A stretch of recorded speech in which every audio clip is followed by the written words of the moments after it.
Bonjour, bonsoir à toutes et à tous. Merci de votre fidélité à la télévision Pacifique. Bienvenue, mesdames, messieurs, dans cette nouvelle édition d'information à la une de l'actualité haïtienne. Des étudiants de l'Université Notre-Dame d'Haïti réclament en justice pour leur camarade Jean-Laurent Delance, assassiné d'une balle à la tête par des agents de la police nationale le 4 février dernier. Il faut dire à Delma 95, alors qu'il regagnait son domicile.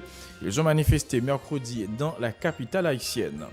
Des résidents de la capitale minimisent les adresses à la nation des deux têtes de l'exécutif haïtien sur la crise qui s'installe dans le pays depuis des décennies et accentuée dès le 7 février dernier. Le projet de budget rectificatif 2018-2019 contesté par les députés et retourné au gouvernement subit actuellement des modifications. Il sera bientôt réacheminé au Parlement, annonce le ministre de l'économie et des finances. Dans l'actualité internationale, la nouvelle attaque de Donald Trump contre la presse. Il a qualifié mercredi le New York Times d'ennemi du peuple. Voilà, mesdames, messieurs, pour l'essentiel de cette édition. Restez branchés sur la chaîne 54. Ces titres et bien d'autres vous seront développés tout de suite.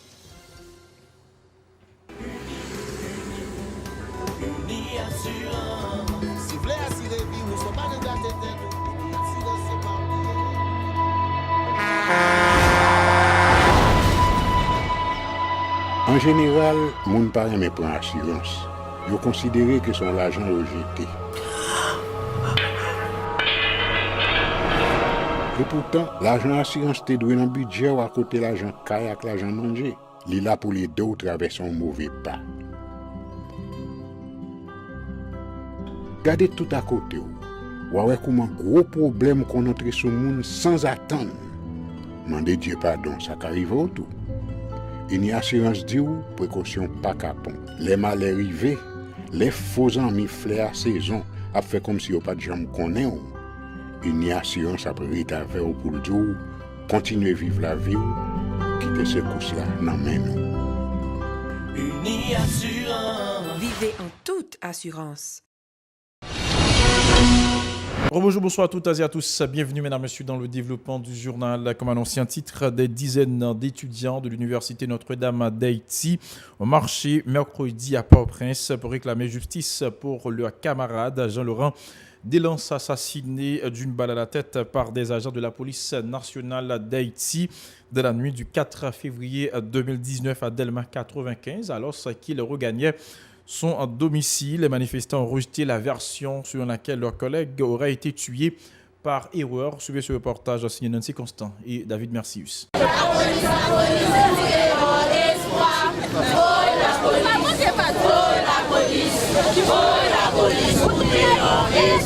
Maillot blanc, portrait du défunt, bougie. Ils étaient plusieurs dizaines d'étudiants de la Faculté des sciences économiques, sociales et politiques de l'Université Notre-Dame à fouler le macadam dans la capitale mercredi pour réclamer justice pour leurs collègues. Ils étaient munis de pancartes sur lesquelles on pouvait notamment lire « Justice pour Jean-Laurent, abat l'état criminel ». Stéphane Verdier, parent de la victime, revient sur les circonstances de son décès. Dans les circonstances, il mourit, c'est que l'a sorti l'école et que nous parlions avec elle pendant le Delma 60.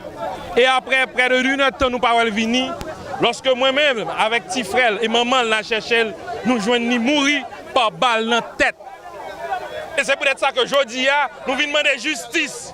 Justice pour Jean-Laurent, mais justice pour tout l'autre monde qui mourit comme ça. Mais nous voulons que c'est l'État haïtien qui prend responsabilité pour nous justice, pour connaître pour qui raison que je dis, famille, gagne de l'eau dans le jet, tué Jean-Laurent par une balle dans la tête. Démarré devant les locaux de la faculté à la Lue, la manif a pris la direction du Champ de Mars pour aboutir à l'avenue Charles Sommer. Sur tout le parcours, les protestataires n'ont cessé de scander des propos hostiles aux autorités policières et judiciaires. Justice pour Jean-Laurent! Justice pour Jean-Laurent! Justice pour Jean-Laurent! Justice pour Jean-Laurent! Justice, justice, justice pour Jean-Laurent! Yo dis c'est pas erreur! Yo dis c'est pas erreur! Police pour la protéger, pour pas la pour tuer. Devant le siège du ministère de la Justice et de la Sécurité publique, les étudiants ont délivré un message à travers lequel ils ont dénoncé le fonctionnement du système. N'a plus pas nous jeune justice. Justice pour camarades nous qui tombent. Et m'a invité nous toutes. Suivez-moi pour demander justice comme m'a mené ma genou. Pour nous jeunes justice. Justice pour Jean-Laurent. Justice pour Jean-Laurent. Justice pour Jean-Laurent. Justice pour Jean-Laurent. Justice pour Jean-Laurent. Justice pour pays. Justice pour pays. Respectez la vie. Justice. Justice. Arrivés au champ de Mars, les camarades de Jean-Laurent Deslances espèrent que ce crime ne restera pas impuni. Justice pour Jean-Laurent va montrer que vraiment on a fait un lot dans le champ. Et je ne dis justice perpétuelle parce que nous-mêmes, si on a fait ça, c'est parce que nous étions quoi que nous avons joué justice. Et démarche nous, il était dans le cadre universitaire. C'est un rapport que nous avons dans le ministère de la Justice et pour que le suivi nécessaire soit fait. Nous ne pouvons pas dire justice perpétuelle parce que justice là, nous étions quoi qu'elle existait. Pour le moment, on a besoin parce que c'est la police qui tue Delma 95, dans l'université qui tue, il faut que nous demandions justice et il faut nous donner justice pour Jean-Laurent. Jean-Laurent Deslances, 20 ans, était étudiant en deuxième année à la Faculté des sciences économiques, sociales et politiques de l'Université Notre-Dame. Il revenait de l'UNDH lorsque des agents de la PNH l'ont abattu d'une balle à la tête à Delma 95 dans la soirée du 4 février 2019. Jusqu'à date, le cadavre est encore en possession de la Direction centrale de la police judiciaire. Le professeur Roosevelt Millard, qui participait à cette marche, a condamné les circonstances du décès de Jean-Laurent Deslances. Il souhaite que la justice assure le suivi du dossier. Ces déclarations au micro de Nancy Constant de David Mercius. Ton présence, c'est pour me dire plus jamais, tu n'es pas capable d'assassiner un citoyen de cette manière. Dans la justice haïtienne, il a aboli la peine de mort. Un policier décidé que la peine de mort sur son base fantaisiste. Nous dit non, plus jamais, nous ne pouvons pas ça fait encore. Cette fois-ci, je pense que toute disposition de prendre, non seulement pour jouer une justice à réparation pour Jean-Laurent, mais tout pour que ça ne pas continuer fait. Pour que dans la formation policière, il y ait des modules qui pour côté connaît comment pour traiter les gens. Ça, nous ne pouvons pas accepter. Autre nouvelle, des résidents de la capitale haïtienne minimisent les adresses à la nation des deux têtes de l'exécutif haïtien sur la crise qui s'installe dans le pays depuis des décennies et accentuée dès le 7 février dernier. Selon eux, l'administration Moïse Séan n'inspire pas confiance. Toutefois, il dénonce les actes de violence qui ont émaillé les dernières manifestations contre le régime en place. Sur ce reportage a signé Mario Sylvain et Riguer Noël. Selon ces citoyens, la précarité de leurs conditions de vie devient de plus en plus inquiétante. Les 14 et 16 février, les deux têtes de l'exécutif, dans leur adresse à la nation, ont encore annoncé toute une panoplie de mesures pour redresser la barque socio-économique du pays. Ces gouvernés ne sont pas rassurés. L'autre discours, qui discours nous a dit, mais qui ça nous va faire dans les prochains jours pour nous baisser l'infuscation peuple là. Premier ministre n'a pas monté le tout, il va descendre bagay. Bon pas gain dépôt tir, il va descendre bagay. Pour ces citoyens, les mesures annoncées par l'équipe dirigeante ne contribueront qu'à affaiblir davantage la production nationale. À leur avis, il convient de la renforcer afin de sortir le pays du marasme économique. Le peuple a levé dans derrière la vie chère, si mamie tire à vendre $12, pour gagner une mamie charbon la il faut gagner $30 pour acheter. Le peuple a levé derrière la vie chère, il n'est pas capable ou être tête raide. Mais l'or était tête raide là, faut te kazumbo, faut te gérer le peuple là. Pendant plus d'une dizaine de jours, toutes les activités étaient pratiquement paralysées dans le pays suite à la mobilisation des opposants pour forcer le chef de l'État vers la sortie. De nombreux actes de violence ont émaillé ces manifestations, des réactions que condamnent ces citoyens. Cette violence, même moi, je ne parle pas de violence, je parle de violence. Parce que la violence, en fait, c'est nous qui souffrons encore, et pour nous, le bavon, c'est nous qui passons le grand nègre eux-mêmes. C'est la vérité, quand on a passé là, c'est nous qui pouvons passer cette taxe sous deux, mais pour le payer, pour ça, c'est nous qui perdons. Les organisateurs des dernières manifestations ont indiqué avoir recensé 60 morts, 440 blessés et 700 arrestations à travers les différentes régions du pays. Ils en ont profité pour critiquer les agissements des agents de l'ordre du fait de les avoir dispersés à maintes reprises à coups de tir et de gaz lacrymogène.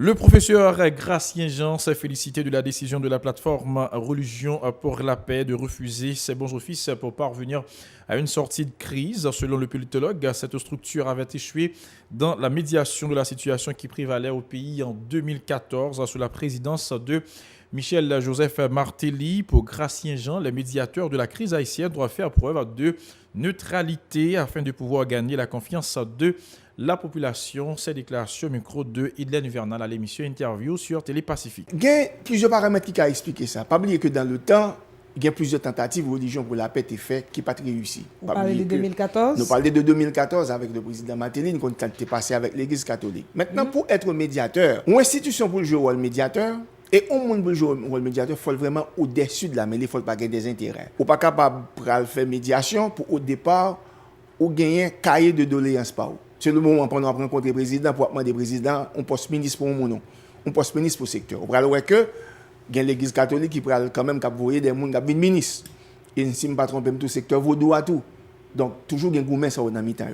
En pleurs que crise ça vient prendre journée aujourd'hui, côté que chaque protagoniste au campi red, les au campi red, c'est difficile pour eux même encore pour venir retourner parce que chita sous position et non pas sous des intérêts. Et c'est peut-être ça que on capable faire appel à Sam de Gabriel ou médiateur. C'est dans ce sens ça moi-même dans une lettre que nous écrit tout l'ouvrir.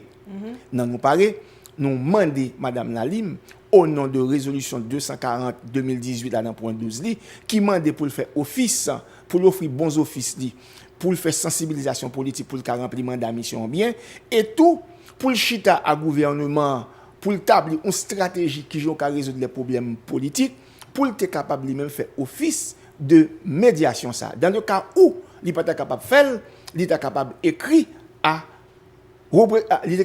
à secrétaire général pour demander une mission des Nations Unies pour ta vie en Haïti pour que assurer médiation ça. La grosse solution, il était quand même le dialogue national. Et on dit l'impossible. Oui, c'est toujours possible. Par ailleurs, le professeur Gracien Jean suggère l'arbitrage des Nations Unies par rapport à la conjoncture globale du pays.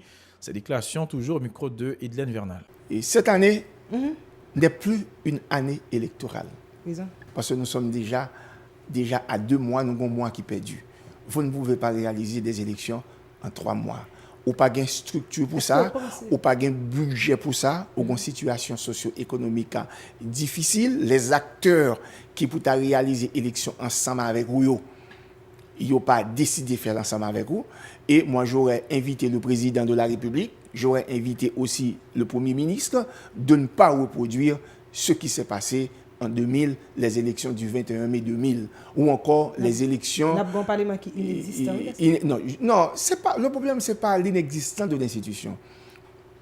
Le problème qui est là, il faut comprendre bien, Idlen, à tout haïtien. Ça nous besoin, je dis, nous avons besoin d'un pays qui est stable. Nous avons besoin d'un pays qui a produit, qui a une prospérité, qui a un monde qui grand goût. Que des jeunes, tant que l'autre, pas obligés à le Chili, pour risquer vie. Pas obligé d'entrer dans des situations de crimes organisés. C'est ça que nous avons besoin, je dis. Maintenant, il faut faire ce sacrifice. Comme le président dit dans notre mandat de presse, tout sacrifice, il faut que nous prêts pour nous faire. Il faut que nous fassions pour nous faire. Et moi, je crois dans ça. Nous sommes capables de résoudre la crise là. Si y entendent-nous autour de cette conférence nationale, pas dialogue national. Non, il ne faut pas voler l'affaire des gens pour faire peur. Au fond, conférence nationale, sous l'égide de Tuneb Delpé, le président aura la chance de ramener ses protagonistes autour de lui, malgré tous les grands dossiers gagnés, tout ça qu'il est capable de dire. Parlons économie à présent. Le projet de budget rectificatif 2018-2019 contesté par les députés et retourné au gouvernement subit actuellement des modifications. Il sera bientôt réacheminé au Parlement, annonce le ministre de l'Économie et des Finances. Ronald Décembre a indiqué que les parlementaires ne prendront pas de temps pour plancher sur le document en raison de la situation socio-économique du pays. Cette déclaration, micro de Mario Sylvain de Francineus. Le budget a été retourné parce qu'il était estimé que le budget a été mal introduit. Le budget a retourné. Nous rendons compte que, compte tenu de l'exercice de 4 mois qui passaient sous le budget, octobre, novembre, décembre, janvier, nous rendons compte que budget ça qui retourne, hein, il demandait à ce que nous gardions 4 bacos économiques.